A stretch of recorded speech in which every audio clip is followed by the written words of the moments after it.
The 9,852nd meeting of the Security Council is resumed.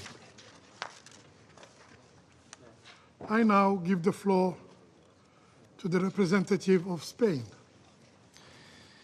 Gracias, señor presidente, you, por convocar esta reunión sobre UNRWA en un momento tan crítico para la agencia. Gracias, señor Lazzarini, por dirigirse al Consejo.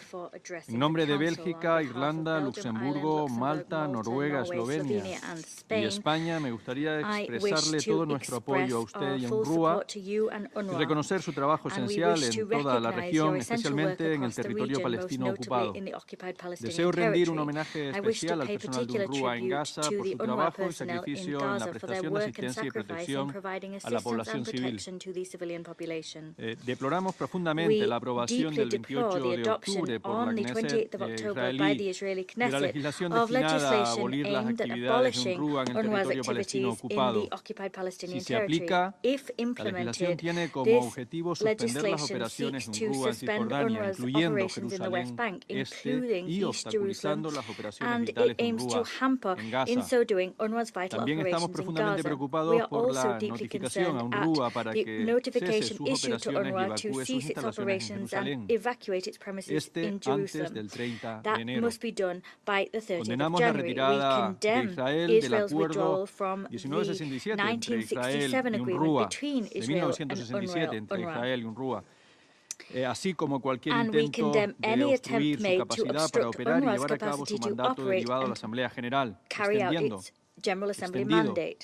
sistemáticamente desde el establecimiento de UNRWA en 1949. Exigimos la suspensión de la entrada en vigor de dichas leyes en cumplimiento del derecho internacional, la Carta de la ONU y las medidas provisionales exigidas por la Corte Internacional de Justicia. Instamos al gobierno israelí a cumplir con sus obligaciones internacionales y a mantener su responsabilidad de permitir y facilitar una asistencia humanitaria completa, rápida, segura y sin trabas en todo el territorio palestino humanitarian assistance throughout the OPT and in particular in Gaza.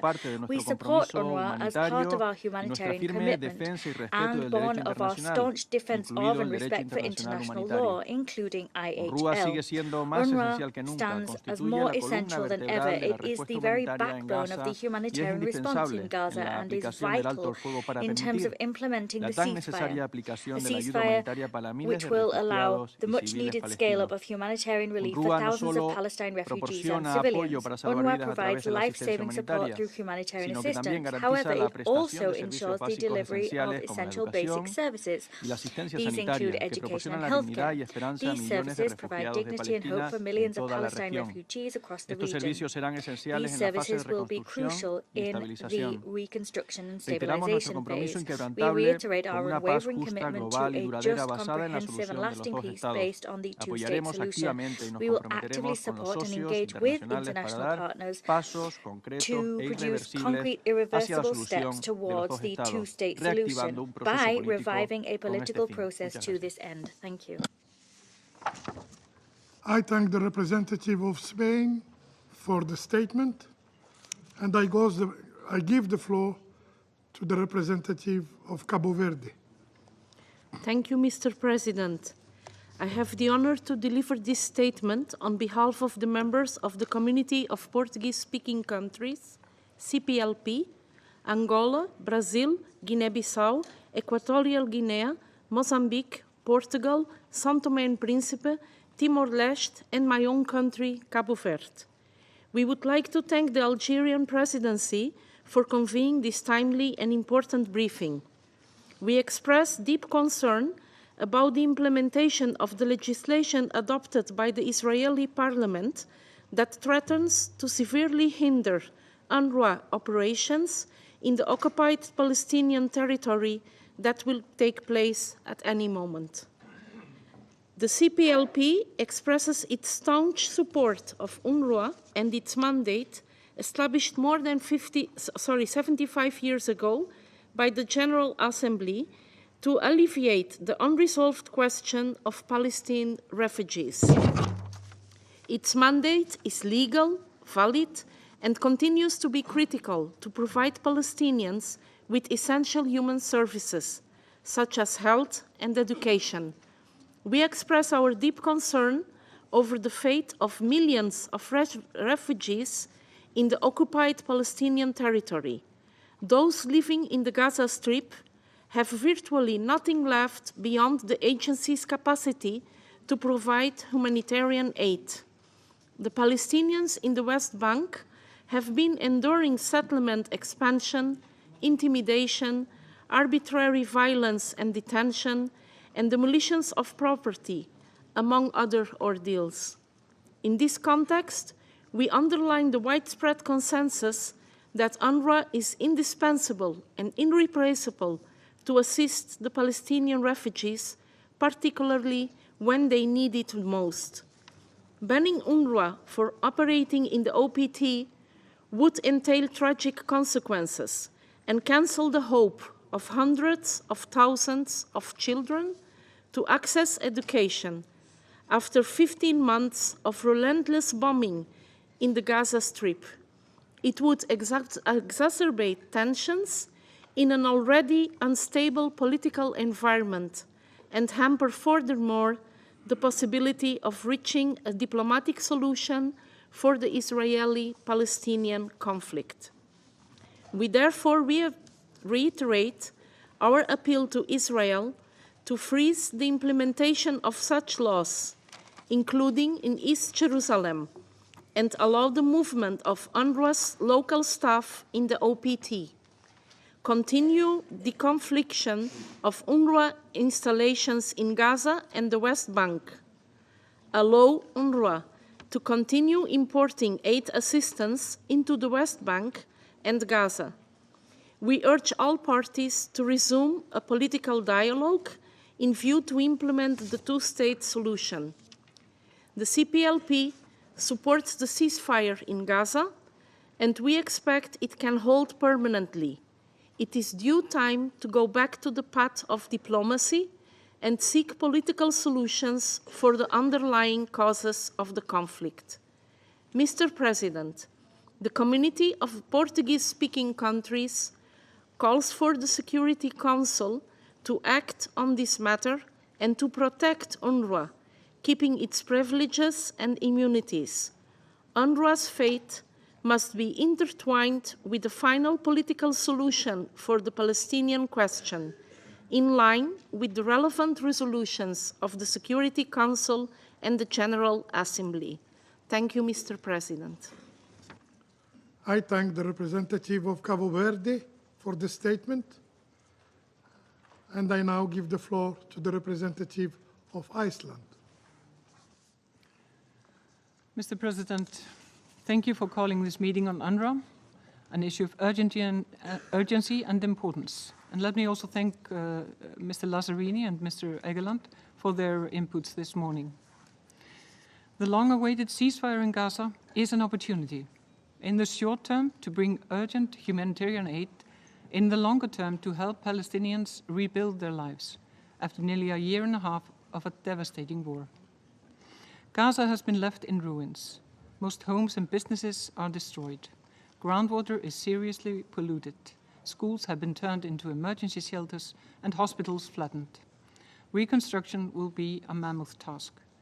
We, the international community, have failed the people of Gaza for over a year, especially the children of Gaza. Those who have survived are losing the second school year in a row. We must not fail them again. We welcome the rapid engagement by OCHA, as well as the swift deployment of aid with more than 5,160 trucks carrying aid in the first 8 days after the ceasefire. Some Gazan families can now finally have full rations and 3 meals a day, as opposed to 1 bag of flour for the entire month. This is great improvement, but the humanitarian situation remains precarious. The war has left 2 million people homeless, without an income and fully dependent on food assistance. Several other UN agencies, including UNICEF, UNOPS, and UNDP, are operating and laying out impressive strategies for further assistance and the rebuilding of Gaza. However, these key UN agencies and programs work hand in glove with UNRWA. UNRWA's know-how, capabilities, and experience is unmatched. So is the level of trust the agency enjoys with Palestine refugees. No other agency can navigate the field as they can, and therefore UNRWA is a vital partner for any agency which wishes to have an impact. Under these circumstances, a total halt to the operations of UNRWA, the most centrally placed humanitarian organization responding to the needs of Palestine refugees in the Middle East, will have devastating consequences. Israel must allow UNRWA to operate in the humanitarian space and secure its involvement in a transitional process. Israel, as the occupying power, has a legal obligation to ensure the well-being of civilians in the territory. This includes securing the continuation of education, health, and other services beyond the end of this month, when the law takes effect. Iceland has repeatedly voiced its concerns over the Israeli legislation against UNRWA and consistently called for respect of international humanitarian law. At the center of our concern is the well-being of the population in Gaza. All parties involved, including the Israeli authorities, must take a pragmatic approach in order to ensure the provision of urgent humanitarian aid and the rebuilding of infrastructure and communities for the long term. This includes allowing unrestricted movement of UNRWA staff, maintaining the deconfliction of UNRWA installations, and allowing the continued access of aid that UNRWA has been distributing in the West Bank and Gaza. The unilateral action against UNRWA also threatens to undermine any prospect of a two-state solution. The organization has delivered essential services and humanitarian aid under extraordinarily difficult circumstances. The end of its mandate should be a part of a negotiated settlement between the people of Israel and Palestine. I thank you. I thank the representative of Iceland for the statement, and I now give the floor to the representative of Senegal. Je vous remercie, Monsieur le Président. Thank you, Mr. President. À l'entame de mon propos, Monsieur From le the Président, je outset, voudrais sir, vous I would féliciter like to pour congratulate le leadership you avec for lequel the vous leadership conduisez with cette which présidence you algérienne are du heading Conseil de up the sécurité. Algerian presidency Je of voudrais the également Security vous remercier Council. d'avoir I'd convoqué also cette like to réunion sur la thank you for having situation au convened this Moyen-Orient, meeting on the y compris situation in the la Middle East, question de including Palestine, the Palestinian avec un question, focus sur les moments with a troubles particular que vit focus l'Office on de the difficult secours times et de that travaux des the UN Nations Unies pour les Relief and réfugiés Works palestiniens Agency dans le for poste Palestinian déployant Refugees UNRWA. is C'est également currently le lieu de rendre un experiencing. vibrant hommage This is appuyé also à a good M. opportunity to pay Lazzarini, tribute to commissaire général Mr. et à Philippe tout son Lazzarini, personnel dévoué Commissioner qui est General, contraint and his aux sacrifices les devoted plus team extrêmes pour that protéger les vies make importantes. extreme sacrifices to protect Monsieur innocent Lazzarini, lives. votre exposé Ms. éclairant Lazzarini, à plus d'un you gave an égard enlightening sur l'avenir briefing incertain in de many l'Office regards et sur on la the menace uncertain grandissante de future facing tragédie the humaine agency sans and the précédent growing qui risque de threat se of produire the à Gaza unprecedented human si tragedy le mandat that de l'Office venait Gaza à is être likely empêché to et see un if the plaidoyer mandate of the remarquable en agency faveur du is nécessaire indeed appui prevented. que nous devons à l'UNRWA. This Il n'est plus plea besoin de rappeler was le in rôle favor of combien necessary indispensable support de that we l'UNRWA owe et la UNRWA. panoplie de services Mr. relatifs à President, la santé, à we l'éducation, really do à not need to l'alimentation reiterate et aux how abris, important entre UNRWA autres, is in terms qui of offre providing a aux whole range of populations services palestiniennes. on healthcare, education, À cet food, égard, même shelter, si ma délégation a inter salué alia à sa to juste valeur Palestinians. l'accord de cessez-le-feu At et the same le time, whilst my redémarrage delegation de la commends fourniture de l'aide rightly the humanitaire, ceasefire agreement il and the n'en demeure resumption pas of moins que la the provision catastrophe of humanitarian humanitaire qui sévit assistance, encore it à is still the Gaza case du that fait the des mesures humanitarian unilatérales, y disaster is compris still par des raging attaques contre in des civils Gaza prises par because les of autorités unilateral israéliennes. measures, Cette situation including regrettable attacks against est plus que civilians that have been préoccupante taken by the et Israeli sape toute authorities. This confiance à deplorable une partie situation en is un accord extremely vital pour les worrisome and civils undermines gazaouis et fruit de a plusieurs mois vital d'intenses agreement efforts for diplomatiques. Gazan Monsieur le civilians Président, that has been the le fruit of Conseil de several months sécurité ne doit of pas tomber diplomatic dans le piège efforts. d'allégations So non the Security documentées Council mustn't de fall manque into the neutralité trap qui of cache non-documented mal allegations la volonté de of a perpétuer des lack of pratiques neutrality illégales that barely hide largement the condamnées par la desire to communauté continue internationale broadly et condemn de the paix et de illegal justice. practices that have been broadly Il est condemned plus by que the jamais international urgent que le community that Conseil is de committed to sécurité peace and s'acquitte de sa justice. It is responsabilité more pour, urgent d'une than part, ever that the Security faire Council respecter shoulders its scrupuleusement l'accord de responsibility in cessez-le-feu order to et ensure d'autre part, scrupulous compliance with exiger the d'Israël le ceasefire respect du and droit also to call upon international Israel to humanitaire respect et le retrait IHL de toutes les and to mesures cease all unilatérales unilateral qui measures visent à that seek empêcher la to mise en œuvre prevent du the mandat de implementation l'UNRWA. of UNRWA's Il s'agit mandate. d'une obligation This is both juridique a et d'un legal devoir obligation moral and a moral pour duty empêcher to l'avènement d'un prevent a précédent dangerous dangereux precedent qui from pourrait being set guetter toutes that les might entités undermine et toutes les all missions UN onusiennes à agencies travers and le missions monde. throughout the world. Nulle part ailleurs, les Nations Unies n'auront Nowhere la garantie else de pouvoir will exécuter the leur mandat. UN be guaranteed to implement its mandate. What we're talking about is withdrawing from Palestinians in Jerusalem and the West Bank humanitarian aid at a time when they need it the most, and destroying more than 75 years of sacrifice and joint striving for humanitarian work. The unanimous political support from all member states to UNRWA is absolutely crucial, because UNRWA fuels hope for peace and reconstruction for these people who have suffered so much and who've lost everything. In conclusion, my delegation calls for the implementation of the measures stipulated by the International Court of Justice in its various decisions, and calls upon the international community to invest in a permanent ceasefire to defend UNRWA and also to defend UNRWA to best protect the inalienable rights of the Palestinian people. Thank you very much indeed. I thank the representative of Senegal for the statement. There are no more names inscribed on the list of speakers. The meeting is adjourned.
Good afternoon, ladies and gentlemen.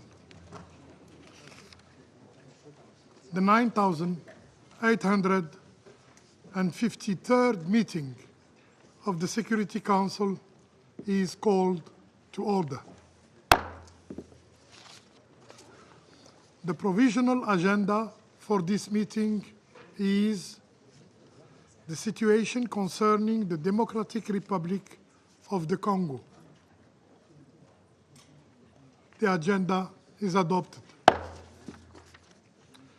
In accordance with Rule 37 of the Council Provisional Rules of Procedure, I invite the representative of Angola, Burundi, the Democratic Republic of the Congo, Guatemala, Rwanda, Senegal, South Africa, Uruguay, and Zimbabwe to participate in this meeting. It is so decided. On behalf of the Council, I welcome Her Excellency Ms. Therese Kayikwamba Wagner, State Minister, Minister of Foreign Affairs, International Cooperation and Francophonie of the Democratic Republic of the Congo.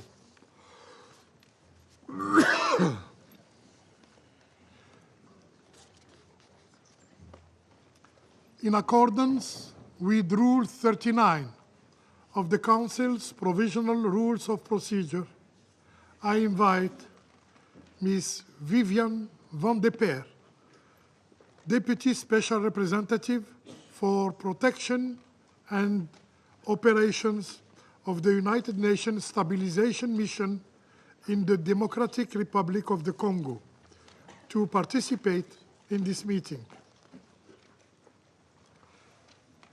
It is so decided.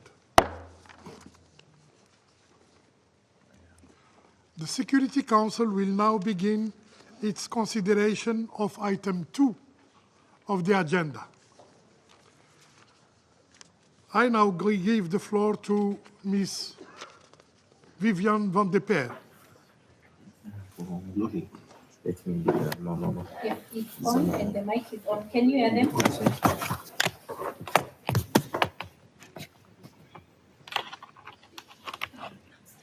Yes. You have the floor, madam. We're having some difficulties here, but I hope you can hear me. Good afternoon, Mr. President, distinguished members of the Council. Hi, MONUSCO, can you hear me? Yes, we can hear you. Can you hear us? I can hear you, yes. It's a little low, but I can hear you. Can we zoom in the camera? Zoom in the camera. Zoom in the camera. Zoom in. Leta kompyuta yote mbele. Leta kompyuta yote mbele. Yeah. Tena.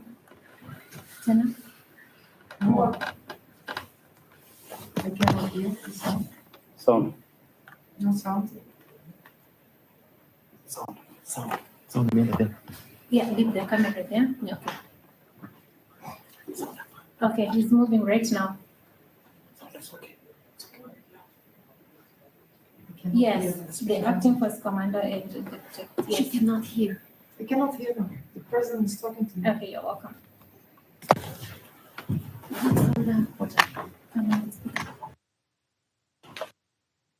Anasema na mwenye kwa kamera atoke. Amesema mwenye anaonekana kwa kamera atoke. So adjust hizi tutoke sisi wote. Hata na kamera ikae tu venye ilikuwa. Amesema kamera iko sawa.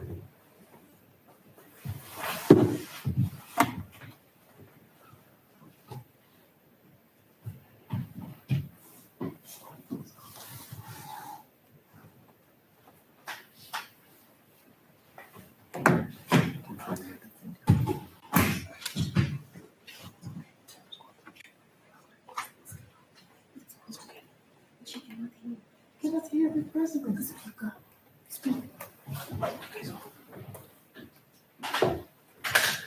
Hi, MONUSCO, they're waiting for you to speak.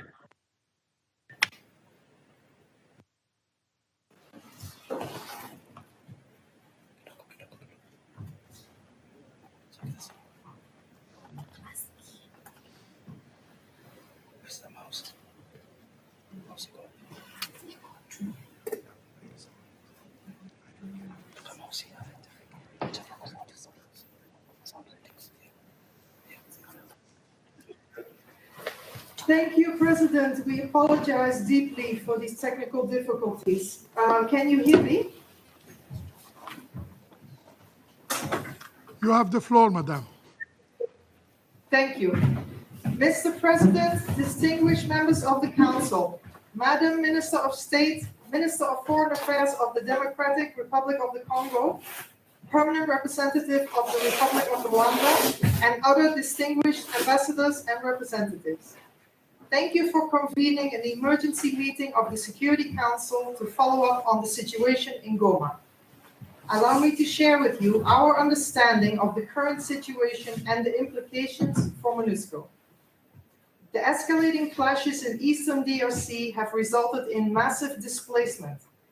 More than 178,000 people fled Kalehe territory when the M23 took over Minova, with more than 34,000 of them seeking refuge in already overcrowded existing IDP sites in and around Goma.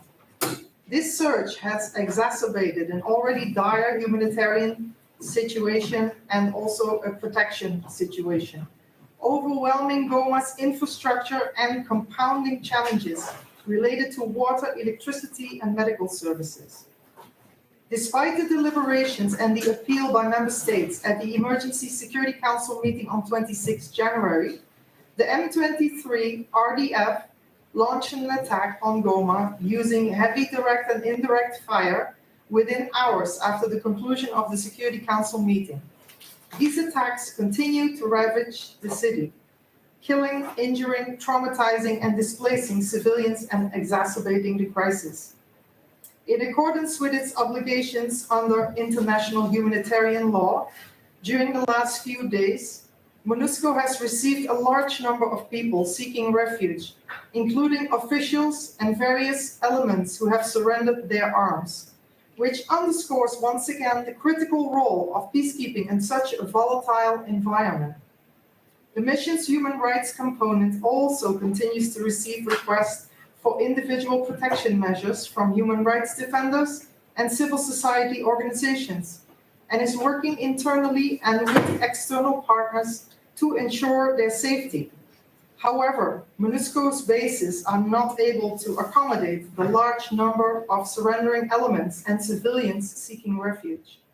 Moreover, our bases are not safe themselves. 2 mortars fell in MONUSCO bases and compounds in the last 3 days, as well as countless bullets. Installations of former police unit staff in Jambar camp have been destroyed and burned.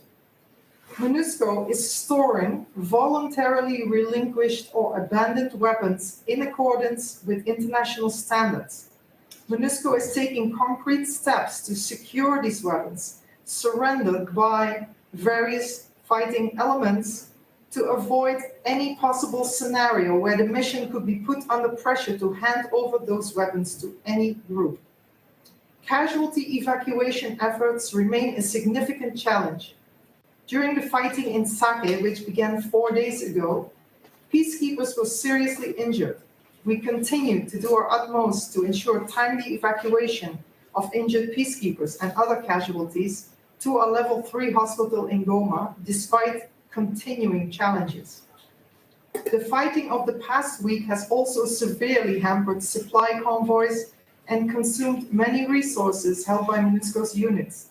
Damage to camps, including water tanks, generators, and vehicles, has further exacerbated the situation. Many troops are now running out of critical equipment, especially water, food, medical supplies, and blood. In some camps, fuel shortages have rendered generators inoperable, affecting communications equipment. In addition, a significant number of non-combatants have sought refuge in MONUSCO's camps in need of food, water, and medical care, further straining already limited supplies. The MONUSCO warehouse at the airport has been looted, further depleting supplies. The courthouse in Goma has been looted, and I can continue with this list. The proliferation of weapons in Goma poses a significant risk as combatants blend into the civilian population and abandoned military depots are looted by civilians. The mass influx of internally displaced persons without shelter, the separation of families, the proliferation of armed elements, and the escape of prisoners following a breakout from Goma prison increase the vulnerability of women and children to sexual and gender-based violence. Therefore, in line with the appeal of the Bishop of Goma, we call on all parties and the population to guarantee the protection of life and access to basic services for all and to prevent sexual violence. Armed clashes in Masisi, Rutshuru, and Nyiragongo continue to result in civilian casualties and displacements, further escalating the humanitarian crisis. Electricity and water supplies remain disrupted in Goma, and medical facilities are completely overwhelmed. Due to the intensity of the ongoing combat and the proximity of the front lines, humanitarian operations have been suspended or readjusted. Immediate action is required to alleviate the suffering of civilians and enable life-saving humanitarian efforts to proceed. Moreover, ethnically motivated attacks in a region with a very sensitive history need to be taken seriously. In the past 4 days, the Human Rights Office has documented at least 1 case of ethnically motivated lynching in an IDP site in Goma, as well as physical and verbal violence against journalists in Goma, all due to their perceived ethnic identity. In light of the ongoing crisis, we urgently require the end of jamming and spoofing, as well as the establishment of humanitarian corridors between Goma, Minova, and Bukavu. This will allow the resupply of essential items, the rotation of humanitarian staff, and the safe movement of civilians. We also appeal for the establishment of high-level diplomatic channels to ensure that critical airports, border points, and humanitarian access routes are reopened without delay. We stress that military action cannot resolve this conflict. It is imperative that all parties cease hostilities and commit to political dialogue in order to prevent further civilian suffering. Resuming the Luanda process is of the utmost urgency to ensure a path towards de-escalation and to avert the looming threat of a third Congo war. We remind all parties of their obligation to uphold international humanitarian law and stress that attacks on United Nations peacekeepers may constitute war crimes. The degree of suffering that the population in Goma and its environments is enduring is truly unimaginable.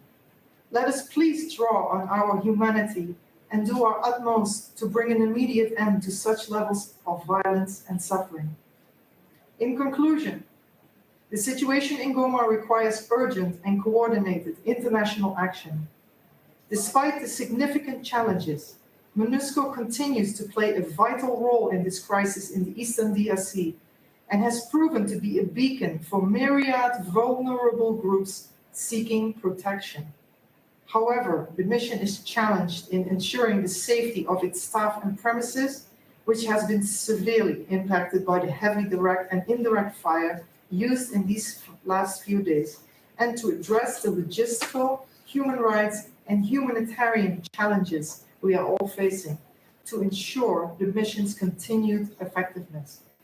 We call on all parties to prioritize the protection of civilians, open humanitarian corridors, and work towards a sustainable and peaceful resolution of the conflict. I thank you very much. I thank Ms. Viviane van de Peer for the statement. I now give the floor to those members of the Council who wish to make statements. And I give the floor to the representative of France. Monsieur le Président, Mr. je President, I wish remercie to la représentante spéciale adjointe du Deputy secrétaire Special général Representative of the pour sa Secretary General présentation et je for her salue briefing. la présence I welcome parmi here nous among de la us ministre des Affaires étrangères de the la Minister République of Foreign démocratique Affairs du Congo. for the Democratic Republic Le of the Conseil de Congo. sécurité The se Security réunit Council is une meeting nouvelle fois once again en raison de la due détérioration to the continue sustained de la deterioration situation of the dans le Nord situation Kivu. in North Kivu. Alors nous parlons, As we le speak, M23 prend le contrôle de M23 is Goma taking control of Goma avec le soutien with the actif du active Rwanda. support of Rwanda. Cela doit constituer That un signal must d'alerte pour set ce alarm bells Conseil, ringing for this comme council, cela avait été as it le did cas il y a 12 ans. 12 years ago. Le risque de The contagion risk of régionale regional est spillover réel. is real. La prise de Goma The comporte des seizure risques of Goma majeurs pour la brings with sécurité des it major populations et elle risks conduit au for the déplacement de security of centaines civilians de milliers de and personnes. prompts the Il est displacement of hundreds impératif of d'y thousands of mettre un people. terme. La It is France vital condamne to put an fermement end cette to that offensive. situation. Le France M23 doit firmly cesser immédiatement condemns son this offensive offensive. et se M23 retirer must des territoires immediately dont cease il the a pris le offensive contrôle. and withdraw from Le soutien territories aux groupes over armés which it has seized par toutes les control. parties Support doit for armed cesser. groups by La all priorité va parties donc au must retour stop. au Our cessez-le-feu et à priority la must reprise du be dialogue. Il n'y a pas renewed d'issue support for a ceasefire militaire and the au resumption conflit. of dialogue. There La is no France military réaffirme solution sa to this conflict. solidarité France reaffirms envers its la République solidarity démocratique du with the Congo et son Democratic Republic of attachement the Congo and indéfectible its à son unwavering intégrité commitment to territoriale et à sa upholding the souveraineté. DRC's Ici comme territorial ailleurs, integrity le and respect sovereignty. de Here la Charte and des Nations elsewhere, Unies compliance with the s'impose. UN Charter La France is poursuit the ses order of contacts the au plus haut day. niveau France afin continues de its engagement relancer at un the highest processus level in order politique. to Nous saluons resume la a political mobilisation process. We régionale. hail Nous regional espérons que la réunion du mobilization in Conseil this de regard, paix et and we sécurité hope de l'Union that the africaine ce African jour Union et le PSC sommet de la meeting communauté today d'Afrique de and the l'Est demain EAC summit permettront tomorrow will d'avancer foster progress towards a sustainable, lasting peace. Dialogue which has been initiated within the Luanda and Nairobi process must resume as a matter of urgency.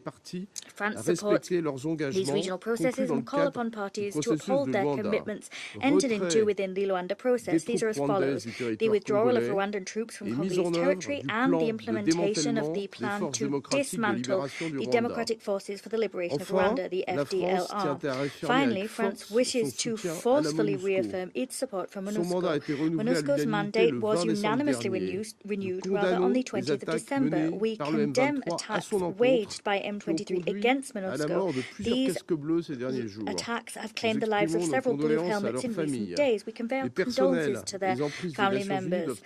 Personnel and undertakings of the United Nations must be respected. Attacks against blue helmet civilians and humanitarian personnel are liable to constitute war crimes. Comprehensive humanitarian access must be guaranteed. Violations of IHL and human rights must be condemned. France once again condemns the deployment of surface-to-air missiles and the scrambling of GPS signals in areas under M23 control with the direct support of the Rwanda Defense Force. MONUSCO must be able to continue to do its work to protect civilians. The situation in Goma has major humanitarian and political ramifications. We will ensure that this Council remains fully mobilized in view of just how grave this situation is. I thank you. I thank the representative of France for their statement, and I now give the floor to the representative of Sierra Leone. Thank you, Mr. President. Mr. President, thank you for convening this emergency meeting of the Security Council. I have the honor to deliver this statement on behalf of the A3+ members, Algeria, Guyana, Somalia, and my own country, Sierra Leone. At the outset, we pay tribute to the brave peacekeepers, MONUSCO personnel, and other UN staff who are risking their lives in pursuit of peace and the protection of civilians in Eastern Democratic Republic of Congo. We also honor those peacekeepers and Sami DRC personnel who have made the ultimate sacrifice in service of peace. Our deepest condolences go to their families and to the government and people of South Africa, Malawi, and Uruguay. We express our gratitude to Ms. Viviane van der Peer, Deputy Special Representative for Protection and Operations in MONUSCO, for a comprehensive briefing on the dire situation on the ground. We also welcome the participation of Her Excellency Therese Kaik-Wamba Wagner, State Minister for Foreign Affairs and International Cooperation of the DRC, as well as the representatives of all other participating states in this meeting. Mr. President, we commend the swift convening of this emergency meeting. In less than 72 hours, the Security Council has convened for a second time to address the rapidly evolving situation in Eastern DRC. The A3+ is deeply concerned about the volatility of the situation, the ongoing conflict, and the resulting stalemate, which present a high risk of a broader regional conflict. We have listened attentively to Ms. van der Peer's briefing, and it is clear that the people of Goma, and indeed the wider Congolese population, deserve more than a temporary cessation of the M23/AFC offensive. They need the guns to be silent through a comprehensive political process that will not only end their suffering, but also guarantee respect for the DRC's sovereignty and territorial integrity. In this regard, we make the following point. First, we call for an immediate de-escalation of the tension and a restoration of calm in Goma.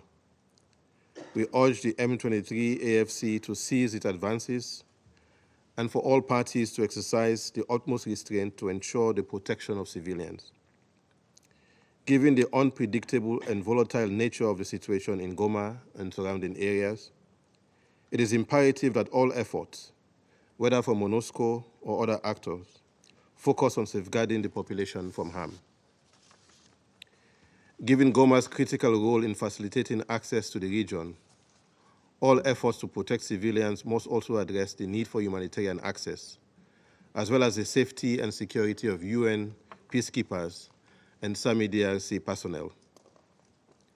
The M23/AFC must refrain from obstructing humanitarian assistance or closing humanitarian corridors. The A3+ stresses the critical need for uninterrupted aid to reach the most vulnerable and reminds all parties of their obligations under international humanitarian law to protect civilian lives and ensure the delivery of aid to those in need. Second, as we have stated before, the situation in Eastern DRC will not be resolved through military means. It requires a political solution, supported by diplomacy and regional cooperation. Since our last meeting on Sunday, we have seen significant African diplomatic efforts to support the Congolese people and encourage both the DRC and Rwanda to reach a mutually acceptable resolution. We recognize the leadership of President William Ruto of Kenya, who has called for an East African Community meeting that will take place in the coming hours. Earlier today, the African Union Peace and Security Council convened an emergency ministerial meeting in Addis Ababa. These regional efforts are commendable, but what is needed now is the commitment of both Rwanda and the DRC to engage in direct negotiations under the Luanda process in good faith with the support of all these initiatives to bring a prompt resolution to the situation in Goma. We strongly call on both Rwanda and DRC to fully engage under the Luanda process, which is being led by the African Union's designated mediator, His Excellency João Lourenço, President of Angola, to resolve the outstanding issues between them. We are aware that the longer this deadlock persists, the greater the risk of further escalation, which will become increasingly difficult to contain. If the political leadership of Rwanda and the DRC can engage in direct talks, there is hope for delivering much-needed relief to the Congolese people. Third, to achieve a lasting solution that fully respects the sovereignty and territorial integrity of the DRC, while also addressing Rwanda's security concerns, it is critical for both countries to fully implement their commitment under the Luanda process. The A3+ remain convinced that the Luanda process offers the best pathway to peace in the DRC. Through this process, a ceasefire agreement was reached, though regrettably breached, along with an agreement on a harmonized plan, reinforced ad hoc verification mechanism, and a comprehensive concept of operations. The A3+ calls on all parties to honor their commitment under the Luanda process. Given the unfortunate development on the ground, and in pursuit of peace and stability in the DRC and the wider region, the A3+ urges the government of Rwanda to withdraw its troops from DRC territories without preconditions and without delay, and to cease its reported support to the M23 AFC. Similarly, we urge the government of the DRC to sever its ties with FDLR and to implement its commitment to neutralize this group. We also regret that President Lourenço of Angola had no choice but to evacuate members of the reinforced ad hoc verification mechanism due to the untenable security situation in Eastern DRC. While the ceasefire agreement has been violated, the mechanism remains incomplete and has not been fully operationalized. Fourth, the natural wealth of the DRC must translate into prosperity for its people. All actors, both local and external, who continue to illegally exploit the country's resources and fuel the conflict must be held accountable. Mr. President, the A3+ expresses deep concern and regret over the reported attacks on embassies in Kinshasa amidst protests relating to the M23 AFC rebel group's offensive in Eastern DRC. These acts against diplomatic missions and their personnel violate international law. As we acknowledge the legitimate concerns of the Congolese people regarding the security situation in Eastern DRC and the activities of the M23 rebel group, we call for the protection of diplomatic missions and strongly urge all parties to refrain from violence, respect diplomatic norms, and exercise restraint. Peaceful and constructive engagement remains the most effective way to address these pressing issues. In closing, we are all well aware of the critical importance of Goma to the Congolese people. Goma is the heart of the DRC. Allowing this vital city to remain under the control of a rebel group sends a disturbing message about the ability or willingness of the international community to prevent threats to international peace and security from flourishing. It is a moral imperative for all actors, including this Council, to act decisively to address the unfolding situation in Goma and to tackle the structural root causes of this conflict. I thank you. I thank the representative of Sierra Leone for their statement. I now give the floor to the representative of the United Kingdom. Thank you, President. Let me start by thanking DSOSG Van der Peer for briefing us today. And I welcome the participation of DRC Foreign Minister Wagner, alongside other representatives from the region and troop-contributing countries. President, the UK is deeply alarmed by the events that have unfolded in eastern DRC. Since we met on Sunday, M23, with support from the Rwandan Defence Forces, have closed in on Goma. M23 have declared that it is now under their control. The humanitarian impacts are dire. The advances have displaced close to 1 million people in North and South Kivu. Civilian casualties are rising. Hundreds of thousands of people who have already fled from M23's advances, many of them several times before, are now on the move again, with virtually nowhere safe to go. How many times must they pack up their lives and flee? The cycle must end. The UK is also deeply concerned by the limited ability of humanitarian actors to get help to those who need it.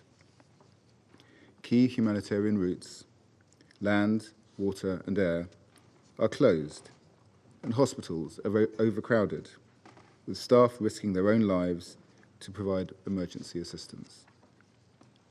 More than 800,000 people in the area who were prioritised for support may no longer receive vital food and nutritional assistance. We call on the parties not to obstruct the vital services that humanitarians are providing, and to cease hostilities and uphold the protection of humanitarian workers, as required in international humanitarian law. We also urge all parties to consider essential humanitarian corridors to allow the resupply and delivery of essential life-saving items and the freedom and safe movement of civilians and humanitarian actors. President, the UK is also deeply concerned by the continued endangering of peacekeepers' lives. On Sunday, I expressed my condolences to the families of the 13 who'd already been killed. Since then, 4 more peacekeepers have tragically been killed. We urge an immediate end to this violence. We commend the leadership of MONUSCO, your courage under fire, and we thank you for the vital work of the mission. Finally, President, the UK's Foreign Secretary and Minister for Africa have spoken with Rwanda at the highest levels, as well as with wider partners in the region. And we have made clear that there can be no military solution. We urge all parties to cease hostilities and return to diplomatic talks immediately without preconditions. We remain committed to ensuring this Council takes the necessary action to support an end to this conflict. Thank you. I thank the representative of the United Kingdom for the statement. And I now give the floor to the representative of the Russian Federation. Господин председатель, Mr. President, благодарим we'd заместителя like to thank the спецпредставителя Deputy Генерального Special секретаря Representative of the Вивиан Secretary General, Ван де Пер Vivian за van der Peer, for her briefing. Приветствуем участие We в заседании welcome министра to иностранных the дел meeting the Minister of Foreign Affairs of the Democratic Republic of Congo, Teresa Wanga, and the representative of the other countries who've requested the floor under Rule 37. Distinguished colleagues, 2 days ago we met in this chamber and discussed the worrisome developments in the situation in the eastern DRC.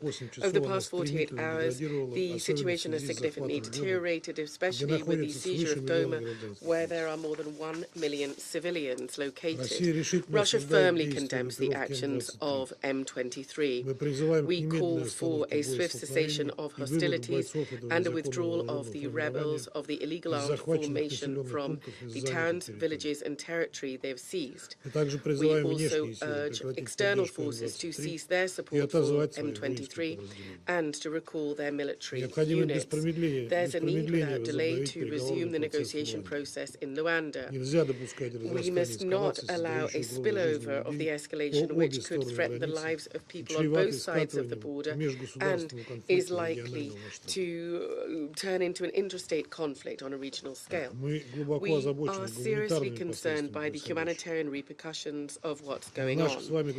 In front of our very eyes, the already difficult situation in North Kivu is turning into an utter humanitarian disaster. Goma de facto is cut off from the outside world.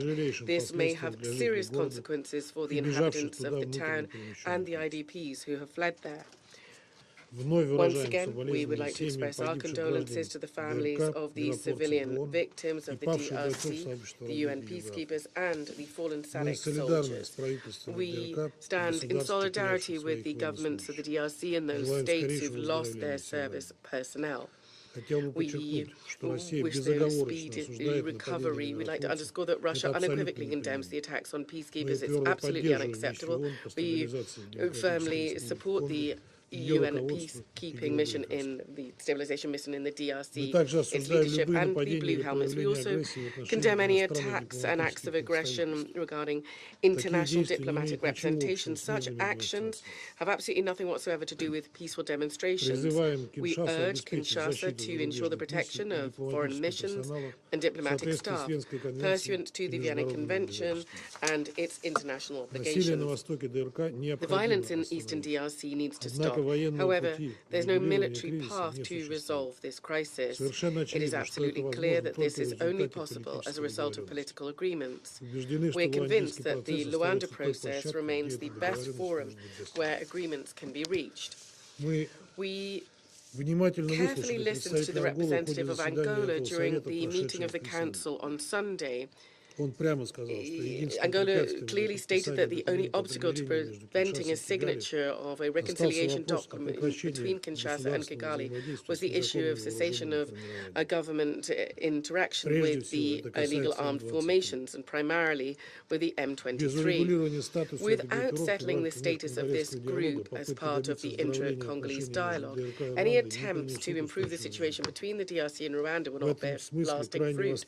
Here, there is an urgent need for the resumption of the Nairobi process and the pushing forward of similar regional initiatives. There's no alternative to this. Mr. President, attempts to settle the crisis will also not bear fruit if the countries of the Great Lakes region do not take decisive measures to combat the illegal exploitation and smuggling of natural resources, the lion's share of which, as we all know, come from the eastern DRC, which is beset by instability.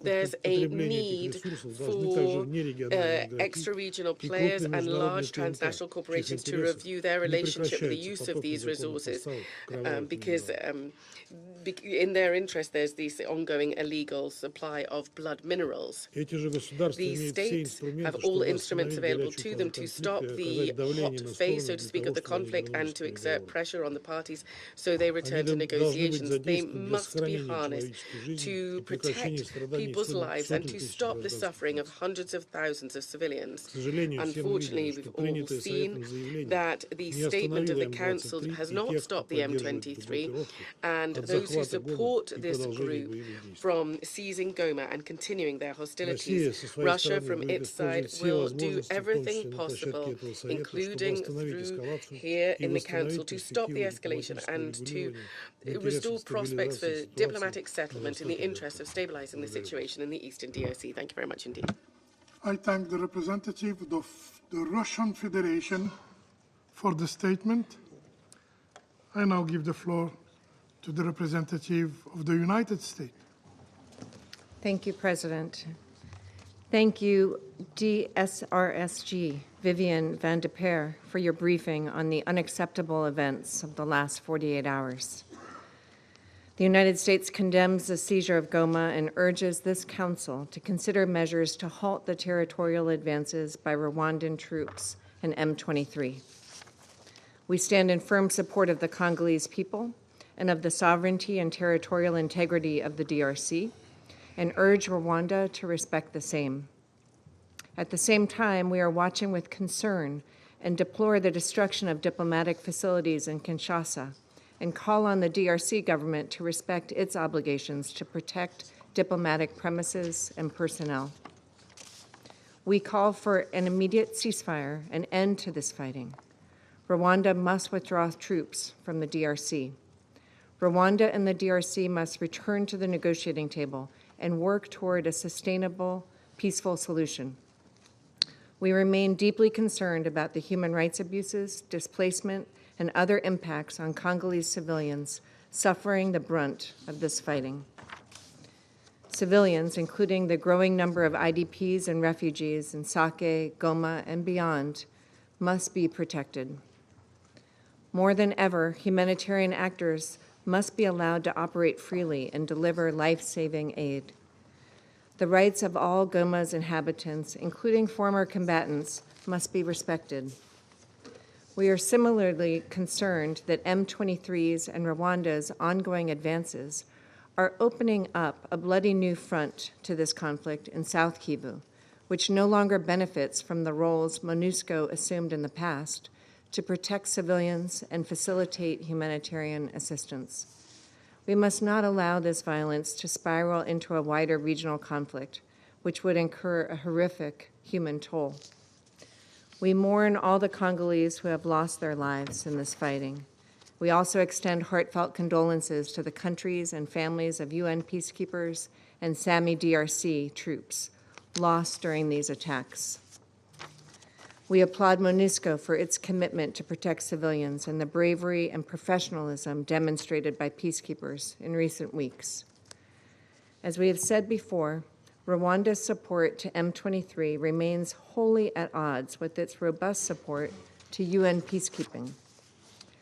Rwanda said on Sunday that it means no harm to MONUSCO, but 3 peacekeepers have been killed, with many more injured. Additionally, UN and humanitarian personnel, as well as civilians, are endangered by Rwanda's ongoing use of GPS interference and deployment of advanced weapons and systems. Hope is not lost. There is an end in sight to this fighting and a path for a regional dialogue, but the international community must act now. Those unwilling to return to the negotiating table must face a clear and unambiguous response from the Council. We must abandon the delusion of short-term military solutions and work instead toward a durable peace powered by regional economic arrangements for the Great Lakes' vast mineral wealth to ensure stability and prosperity for local populations. Addressing historical grievances, ending ethnic attacks, and other roots of this conflict must be done through a process that has clear incentives and unmistakable accountability. The international community has the tools in hand to end the fighting and build sustainable solutions to the Eastern DRC conflict. We must collectively marshal the will to leverage such tools, as the United States is fully prepared to do, or be prepared to accept unthinkable cost, measured in human lives. Indeed, as the United States observed at our briefing on Sunday, we will consider all the tools at our disposal in order to hold accountable those responsible for sustaining armed conflict, instability, and insecurity in the DRC. I thank you. I thank the representative of the United States for the statement. I now give the floor to the representative of Denmark. Thank you, Mr. President. And thank you, dear SRG Van der Peer, for your briefing on this serious and evolving situation. I welcome this presence of Her Excellency Foreign Minister Wagner at this meeting. Mr. President, just 2 days ago, this Council convened urgently to address the situation in eastern DRC. We were briefed on the dramatic escalation of Goma on a knife's edge, of peacekeepers being killed and civilians fleeing. Today, the situation has continued to deteriorate. Let me be clear. Denmark strongly condemns the ongoing offensive by M23 with support of the Rwanda Defense Forces and the military presence of Rwanda in DRC. We demand that M23, supported by the RDF, immediately halt and reverse their territorial expansion and withdraw. We demand that Rwanda ceases its support to the M23 and that the DRC ceases its support to the FDLR. Colleagues, we've all seen the devastating images. Shelling and heavy artillery in the city center of Goma, civilians fleeing, overcrowded hospitals, and ongoing looting. Denmark is extremely concerned about the risk of urban conflict, as well as sexual violence following the influx of armed elements and the Goma prison escape. Likewise, we are deeply alarmed by the risk of attacks against human rights defenders who now fear individual persecution and ethnically motivated attacks. We also express our deep concern with the recent attacks on diplomatic missions in Kinshasa. This is unacceptable. Mr. President, against this dangerous and rapidly developing backdrop, allow me to highlight 4 key points. First, Denmark demands an immediate cessation of hostilities, as well as unhindered, rapid and safe humanitarian access to all populations in and around Goma. This includes open humanitarian corridors, open land borders, and airspace. This cannot be understated. In line with international humanitarian law, medical and humanitarian personnel must be protected, and their ability to provide life-saving care must be ensured. Parties must engage with the UN humanitarian actors for deconfliction purposes and allow trauma and specialized medical teams urgent access. Upholding IHL is not an option, it's an obligation. Second, Denmark firmly condemns any form of violence targeting civilians and objects indispensable to the survival of the civilian populations. We demand their immediate protection and the respect for human rights, regardless of ethnic group, gender, or age. Perpetrators of any attack against civilians must be held to account, no matter their rank or affiliation. Third, we express our full support to MONUSCO as it fulfills its critical mandate facing extremely difficult circumstances. We remind the parties that any involvement in attacks against MONUSCO peacekeepers may constitute a war crime and a basis for sanctioned designations pursuant to United Nations Security Council resolutions. Fourth, Mr. President, as we underlined just 2 days ago, there is no military solution to this conflict, only a political one. We urge DRC and Rwanda to immediately and in good faith fully re-engage and fully recommit to diplomatic talks in the regional peace processes in place. The Luanda and Nairobi processes are the means to solve this conflict. Colleagues, we are not here merely to request that the parties uphold their obligations under international law.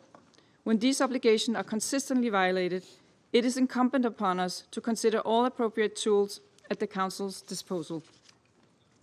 Mr. President, to conclude, the people of the DRC deserve peace. The peoples of the Great Lake region deserve peace. As the UN body charged with the maintenance of international peace and security, this Council should act decisively in support of this goal. Count on Denmark's support. Thank you. I thank the representative of Denmark for the statement.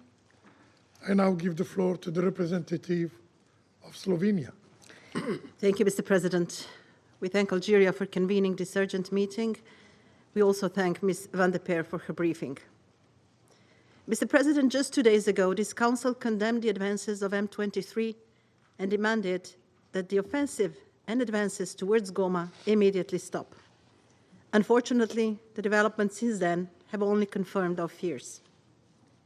Mr. President, the M23's continued offensive, including the seizure of Goma, with support from Rwanda Defense Forces, is a clear threat to regional stability.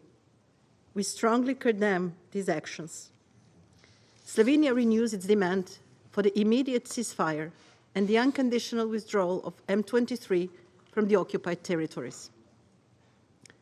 The risk of this conflict escalating into a wider regional crisis must not be underestimated, and recent developments have only amplified these fears.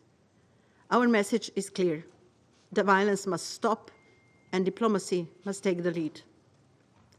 Slovenia continues to call on Rwanda to fully withdraw its forces from the DRC territory in accordance with international law and to cease its support to M23. We strongly condemn the ongoing violation of the sovereignty and territorial integrity of the DRC. They must be respected. We also continue to call on the DRC to cease all cooperation with the FDLR and other armed groups. We are gravely alarmed by the escalating risks in Goma and its surroundings, with the risks of urban fighting and the use of heavy weapons in densely populated areas. There is no time to waste. Mr. President, this is yet another nightmare chapter in this ongoing conflict, forcing hundreds of thousands of civilians to flee, too many of them not for the first time. They're living in fear, they're hungry, they're exposed to vulnerabilities, which are further intensified by the presence and influx of armed elements. Restoring and returning to an agreed ceasefire is imperative, but immediate measures are also needed to protect civilians, humanitarian and medical facilities, critical infrastructure, including electricity, water, and communication networks. Safe humanitarian corridors must enable aid delivery and civilian evacuations. Heavy weapons and troops must be withdrawn from the IDP sites. We cannot stress this enough. International humanitarian aid and human rights law must be upheld by all parties at all times. We call on both countries to exercise maximum restraint. We remain hopeful that strong African engagement through the African Union, the East African Community, and the Luanda processes can help turn the tide through dialogue, and we commend these efforts. Strengthened by this Council, continued engagement, and bilateral efforts, these actions highlight the value of complementing all paths to peace, and Slovenia fully supports them. We urge Rwanda and the DRC to heed calls for peace from the region and the wider international community, and especially those fleeing bullets and bombs, to de-escalate and re-engage in a diplomatic process. Mr. President, we strongly support MONUSCO and its vital mission to protect civilians and recall the need to ensure their safety and security. We unequivocally condemn all attacks and threats against MONUSCO personnel, humanitarian and medical workers who, even as we speak, continue to carry out their life-saving work under fire. In closing, Mr. President, let me express Slovenia's grave concern over the attacks on diplomatic missions in Kinshasa. Any such actions are entirely unacceptable and a clear violation of international law. We call for the protection of diplomatic missions in strict accordance with the Vienna Convention on Diplomatic Relations. I thank you. I thank the representative of Slovenia for the statement. I now give the floor to the representative of the Republic of Korea. Thank you, Mr. President, for convening this emergency meeting following Sundays. I thank Deputy SRSG Van de Per for her sobering briefing. I welcome Minister Wagner of the DRC. At the outset, the Republic of Korea reaffirms its steadfast support for MONUSCO and the regional and sub-regional organizations for their tireless efforts in addressing this perilous crisis. We also reiterate our firm commitment to ensuring the safety and security of MONUSCO peacekeepers. At the same time, we strongly condemn the attacks on diplomatic missions in Kinshasa and urgently call for their immediate cessation. We urge the DRC government to fulfill its obligations under international law by ensuring the protection of all diplomatic missions within its territory. Mr. President, I would like to underscore 3 points today as we confront the devastating and fluid developments on the ground. First, we deeply regret that the unified call of the Security Council during Sunday's meeting, and along with the subsequent press statement, has been blatantly disregarded by the M23 and Rwanda. We demand that the M23 immediately halts its unjustifiable military actions in eastern DRC and withdraw from its offensive in Goma. Their reckless actions are forcing civilians to flee with no safe refuge, endangering hundreds of thousands of innocent lives. Equally critical, we urge Rwanda to refrain from further escalating the conflict. We must once again stress our urgent appeal to Rwanda to cease all forms of support to M23 and promptly withdraw any unauthorized military presence from DRC territory. These actions undermine the foundational principles of the UN Charter, including respect for sovereignty and territorial integrity. Second, the Security Council must consider all measures at its disposal to bring an end to this devastating conflict. The Council must deliver a more decisive and unequivocal message. In addition, concrete actions must be pursued to effectively influence the strategic calculations of the parties involved in the conflict. We must recall that it was a strong diplomatic pressure that stopped the M23 back in 2012. A thorough investigation into the attacks against the peacekeepers is also vital. The safety and security of UN peacekeepers is a top priority for the Security Council. All perpetrators of violations of international humanitarian and international human rights laws, including sexual and gender-based violence, must also be held accountable. Third, both the DRC and Rwanda must return to meaningful negotiations and fully honor their obligations under the Rwanda process. We reaffirm our full support for President Lourenço of Angola in his critical mediation efforts. We also look forward to the African Union Peace and Security Council playing a key role in exerting necessary pressure, following its emergency ministerial meeting held this morning. Furthermore, we encourage sustained and coordinated pressure from all regional and international actors at the highest levels of government to help urgently de-escalate this conflict. In conclusion, Mr. President, the Security Council must take action. Most importantly, we must not lose sight of the innocent civilians who, even as we meet here today, are awaiting the Council's action.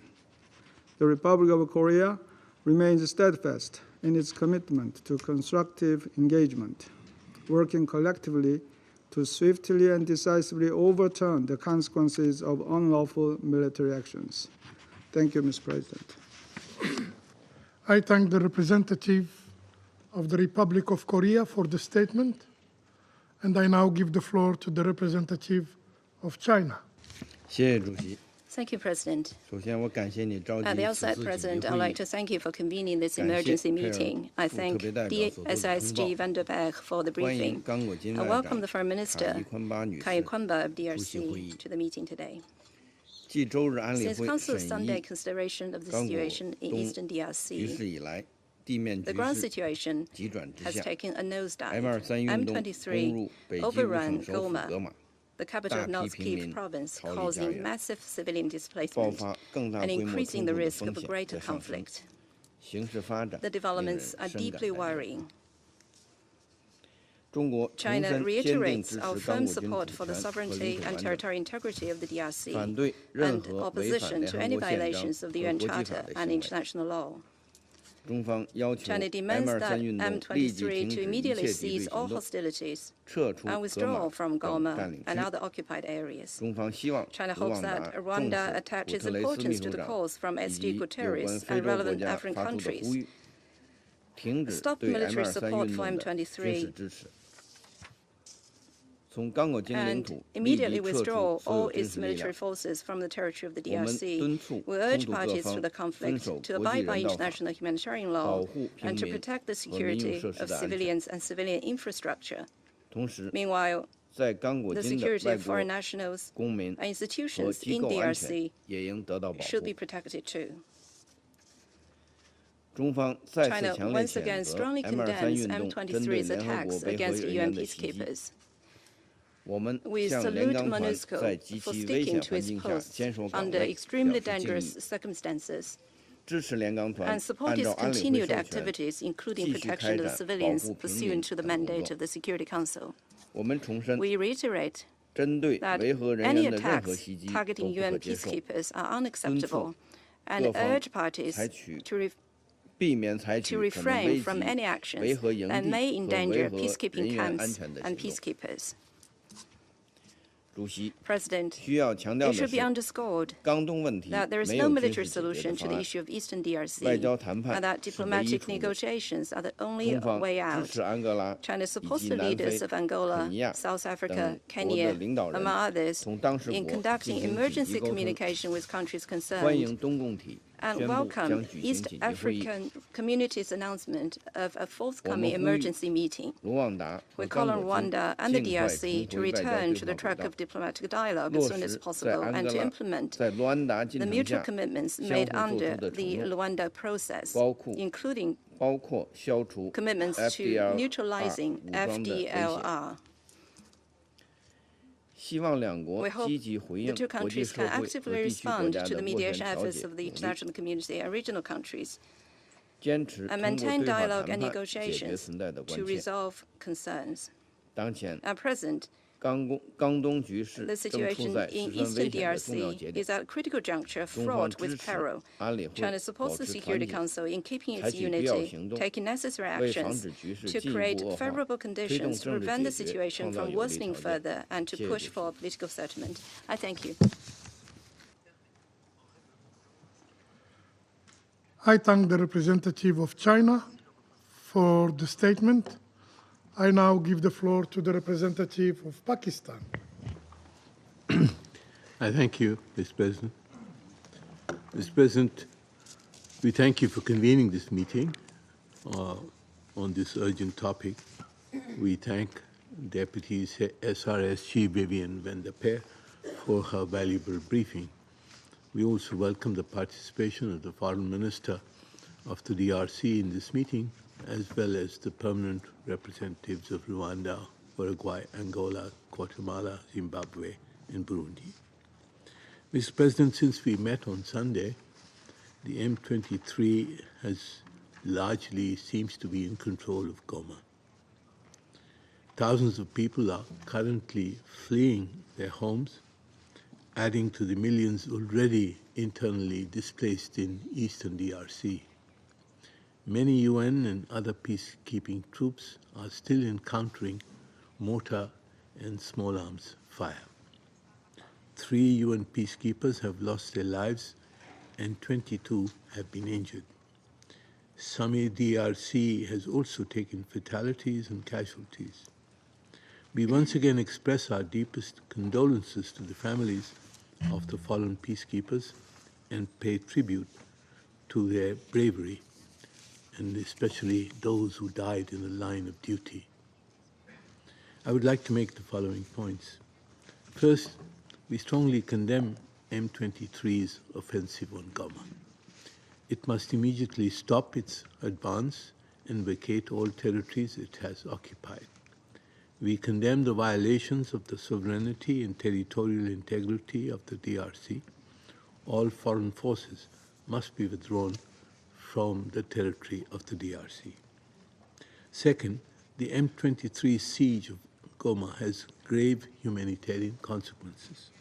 The UN Secretariat and other humanitarian actors, in consultations with the DRC, should urgently develop a plan for the protection of civilians, the handling of internally displaced people, and addressing the humanitarian crisis in Eastern DRC. The M23 must not impede access for immediate, safe, and unhindered humanitarian aid and humanitarian personnel to the affected areas and to the affected people, including through humanitarian corridors. Third, we strongly condemn the continued attacks on the peacekeepers. Attacks on peacekeepers constitute war crimes, and those responsible for perpetrating, supporting, and sponsoring these attacks must be held accountable. At the same time, we deplore the attacks on diplomatic facilities in Kinshasa. We ask the UN Secretariat and MONUSCO, in consultations with the DRC, to urgently present an effective plan to ensure the safety and security of MONUSCO and other peacekeepers, including through the steps that they have already taken. Fourth, we stress that there is no military solution to the conflict in eastern DRC.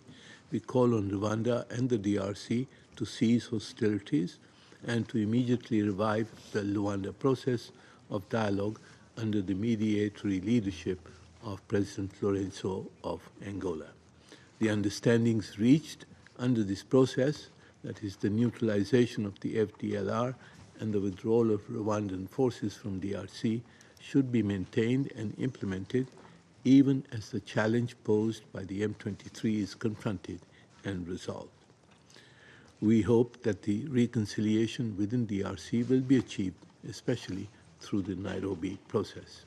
We also extend our full support to the Special Envoy for the Great Lakes region in promoting dialogue to resolve the conflict in eastern DRC.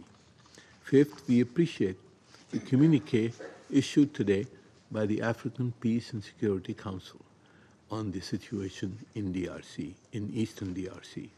African institutions would no doubt have to play a very important role in bringing the decades-old conflict to an end in accordance with the call for African solutions to African problems and silencing the guns.